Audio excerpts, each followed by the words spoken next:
Hi, I'm John Cranton for Proline Daily in Las Vegas. Going to talk about some Friday basketball action in both the NBA and college. Give you a free pick. First, Jim Feist on a 31-13 run in college hoops. More winners today, right at jimfeist.com. All right, let's start out with this Celtics-Denver Nuggets game. Late game on the NBA card for Friday night. You know, Boston has all that offensive punch, number 5 in the NBA in scoring. The end of a 5-game road trip here. In fact, you go back, this is their 12th road game over the last 15 contests. With that said, they're playing exceptionally well, 20-15 road record. They had a tough start early to the week, losing at Phoenix, and then the collapse against the Clippers, giving up 41 fourth quarter points, which really isn't their norm. However, what a performance the other night at Golden State, trailing 74-72 going into the fourth quarter, and they ended up with a very comfortable up win as a dog, 99-86. Very impressive performance against the number 1 seeded Warriors. Olenek and Smart were terrific off the bench with 26 and 25 minutes apiece. In fact, combined, the Celtic bench in that game had 35 points and 18 rebounds. Just shows you the depth that this team has. They love to run at people, but they have the depth and the flexibility to go with marquee pieces like that off the bench to do exceptionally well, especially winning at a venue like Golden State. Boston can play defense too, 6-0-2 run under the total. And when they face a team with a winning record, they're a winning home record, 13-6-2 against the spread. They will be facing a Denver team that does have a winning home record, but just barely at 17-16. The Denver Nuggets are a small home underdog here of 3.5, total of 221. Denver just having a rough week, mainly because of injuries, 29-35 record overall. They've had injuries to Jokic, Gallinari, and Ferrier. Ferrier still has the back injury, probably not going to play. The other two might play, but still, the depth on this team is a major concern. They come off a home game against Washington where they lost by 10 points, giving up 123 points. When they have their offensive players playing, they're actually very good, top 10 in the NBA in scoring.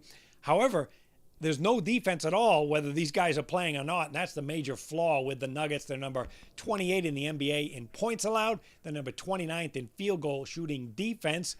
And while they have a winning record the last 7 games, it's tough to back this Denver team, even at home, when you're not sure of the injuries. And just to put the defensive numbers in perspective, the Celtics, for all their offensive prowess, they are number 14th in the NBA in points allowed. They're number 13th in field goal shooting defense, and they're number 2 behind Golden State at defending the three-pointer. So I have to lean toward a healthy and deep Boston team that is well coached winding up this road trip tonight.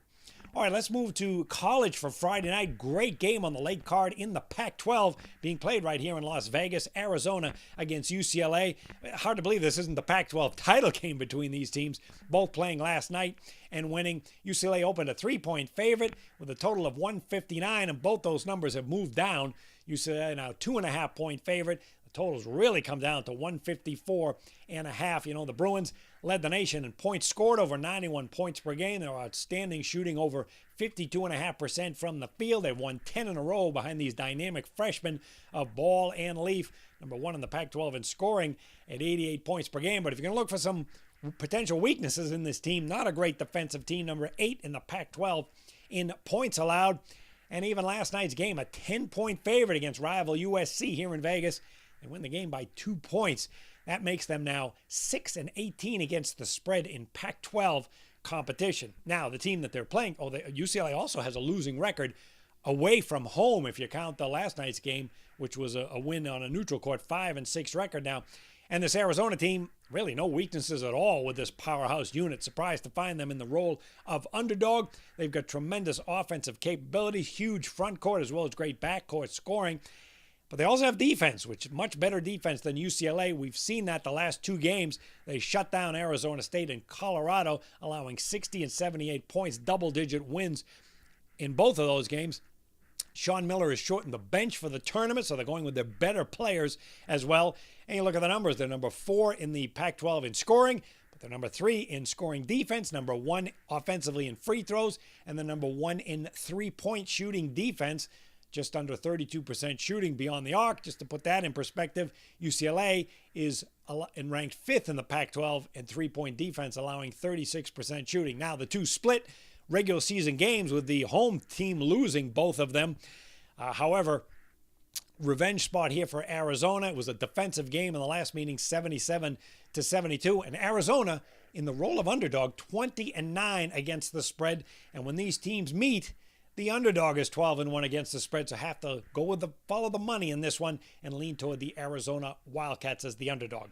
Now make sure you go to JimFeist.com to check out all of Jim's plays, part of that 31-13 basketball run, including an ACC game of the month going on Friday. We'll see you back on Saturday with more free selections at Proline Daily.